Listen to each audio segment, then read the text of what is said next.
Hello again.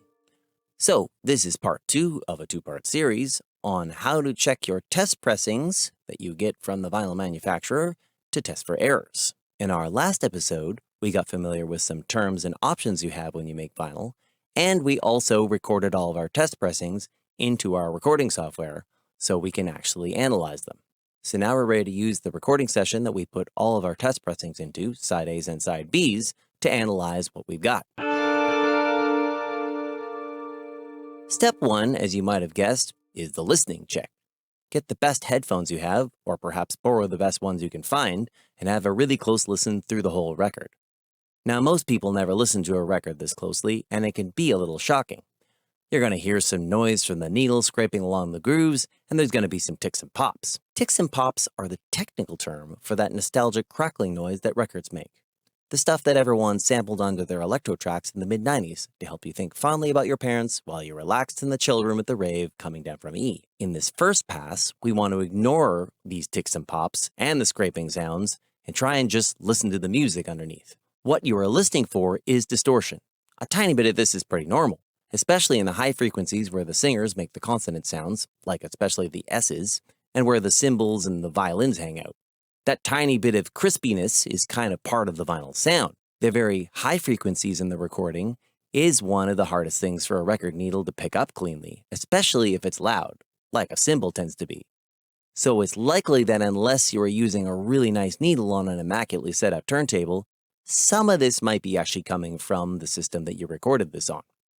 Also, you should keep in mind that the tracks on the end of each side of the record are likely going to sound a bit more distorted and compressed than the ones at the beginning of the side.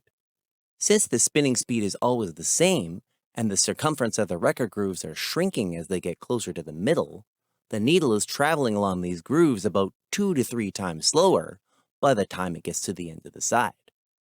So when they make the disc, they end up having to smush all the little bumps they cut into the grooves much closer together to fit the same amount of music into less space. Here's a fun fact. Back in the day, producers would compensate for this by putting a track that they didn't mind having more distortion at the end of the side, or perhaps a quieter track like the ballad. That would be less likely to distort too. They also tended to put the banger singles near the beginning of each side so they sounded punchier. So this listening part is definitely a bit subjective, and it's a great time to get second opinions from all the engineers and audio nerds in your life, especially your mix or mastering engineer that worked on the record. I would still recommend to be somewhat forgiving because, as we said, it's going to sound a little bit grimy, and that's really what makes it cool. What you are really checking for is really garbled sound and really obviously fuzzy distortion, like it's going through an overdrive pedal.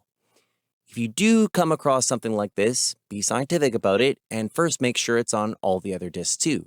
Sometimes it's just one of the discs got a bit messed up. Also, some distortion might be on purpose from your original tracks too, so make sure you go back and check that. If you do hear something that seems really off, I recommend you get your mastering engineer to take a listen and see if they think it needs a recut. If you do, they're one of the best people to CC on the email when you bring this up with the manufacturer. Okay, so here's the very clever method that I learned from my pal David Traversmith. Now, David is a straight-up brilliant engineer. He's like an all-powerful arcane wizard of audio, with, less beard than most wizards have. So with all the wizarding that he has to take care of, he most definitely doesn't have any time to make YouTube videos. And because he's also such a nice guy, he just graciously gave me permission to tell all of you about this great idea. Now, usually back at the plant, when they're stamping out a full run of records, they do at least several hundred at a time. The thing about a test pressing, so I hear, is that because they're only making 5 to 10 records, the press doesn't really get hot enough to make the ideal stamp and then make the grooves perfect. So as a result, there tends to be quite a bit more of those ticks and pops on the test discs. So how you're supposed to tell what is an error and what is just the test pressing? Let's go back to the studio and check out our tracks again. Coming back to our session, this time we are going to specifically listen and watch the waveforms of the tracks for the individual ticks and pops.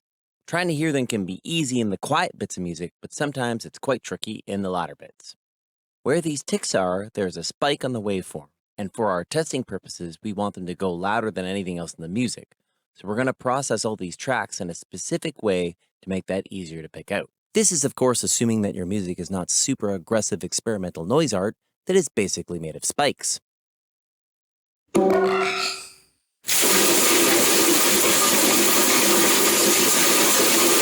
If it is, great! You can just call the ticks and pops and add a bonus and not worry about any of this stuff. So let's make it easier to hear those ticks and pops. I'm going to put an EQ on our track here. I like something with nice visual feedback like this, but you can do it with any EQ you want. I generally boost a bunch of frequencies in the top end. That's to sort of accent those crackling noises. You should see what works best by listening, but I tend to boost somewhere around 4K and more above it like 9 or 10K. Next, I also like to cut some of the low end with a high-pass filter to make it even clearer. I usually just round it off at 200 or 300 hertz because some of the bigger pop noises can make some sound down here and we want to hear those. Now, if you play your track, you can really hear the ticks and pops easier because you have made all that stuff louder comparatively to most of the rest of the track. Through the pieces of my psyche still intact. However, that doesn't make them easier to see. So the next thing I do is take the EQ curve I just created and apply it to the track as an offline process. This is something Cubase does rather easily by right or control clicking on the waveform and applying a plugin to it. And I'm pretty sure all the other recording software does this too. By writing the EQ into the track like this, you now can see in the waveform exaggerated spikes where the ticks and pops are, as well as hear it better. Turn up the magnification on the waveforms in your session to make the spikes stick out even more. On Cubase, this is a handy slider over on the right here, and again, it's very likely your software does this too.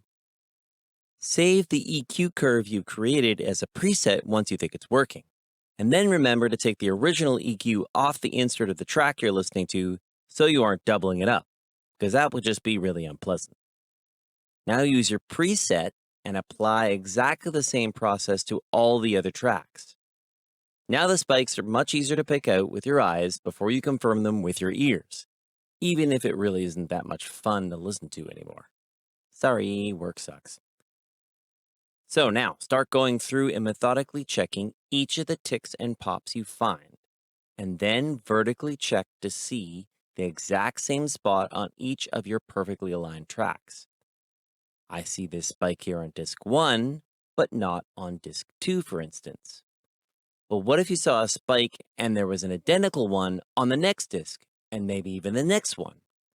Because these tick and pop sounds come from a random occurrence when you stamp out each record, the chances you see a spike on the exact same spot on all your test records is extremely low.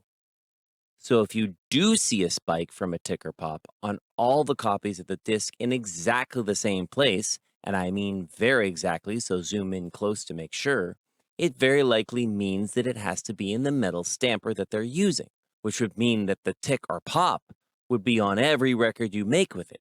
Somewhere in the process, something's gone off. So now, you might be saying, well, what do I care about a single click or pop on my record? I mean, isn't it supposed to be not perfect? Yes, but I generally find that once you find one of them, you're going to find a bunch of them. So I highly recommend you check very carefully through the whole side and see how many you get. Might change your mind. As an example, let's look at part of a record that I mixed for my friends in the band June the Destroyer. They gave me their test pressings to take a look at before they signed off on it. So when I checked this, I came across this spike on the first song on side B. And as you can see, it occurs on every disc in the same place. And once I found that one, I then discovered about 20 more in just this first song that also lined up. So it was pretty obvious there was some sort of defect happening here. This record comes out February 21st, 2026, so check it out with the link below.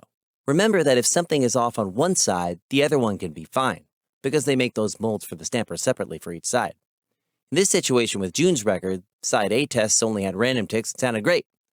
So we had only a problem to deal with on side B. Sometimes dealing with the manufacturer about defects can be an issue. As I said at the beginning, vinyl manufacturing is pretty mystifying for most artists, and manufacturers generally are not very thrilled about having to spend money and time to remake part of a disc that will likely mostly get played on sort of bad stereo systems anyways. I mean, they kind of have a point on that one.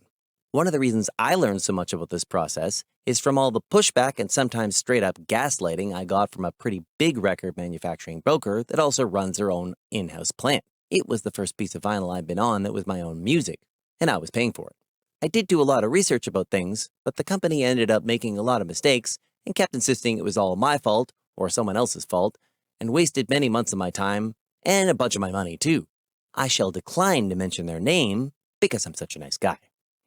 I actually think that David's super clever checking method was probably created specifically to help me and his other clients fight back against this company. So in a way, you have their terrible customer service to thank for this. The nice thing about the visual method here, if you are getting a lot of pushback, you can point to some visual proof to go with your explanation, which tends to make it harder to deny things. Screenshots tend to have a lot more weight than just saying, it doesn't sound good. Again, I recommend you get your mastering engineer CC'd on all the communication, as this is one of the best and most qualified advocates you're going to have.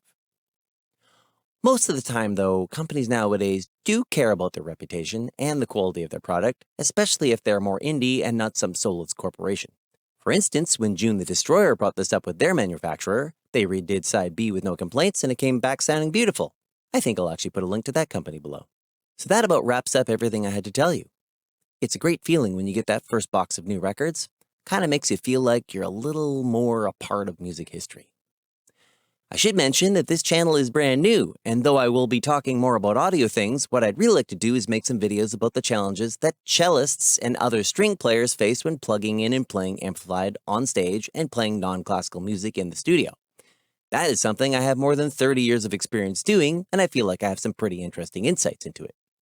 So, if you have a cellist or other electric string player in your life that's interested in some of that kind of stuff, hit the link or follow buttons or whatever. I'll be occasionally presenting some specific instruction and info videos, gear reviews, and no doubt telling a few stories here and there, because, I've got a lot of those. Hopefully, you'll see the first video pop up pretty soon. It should be fun. I'll see you then.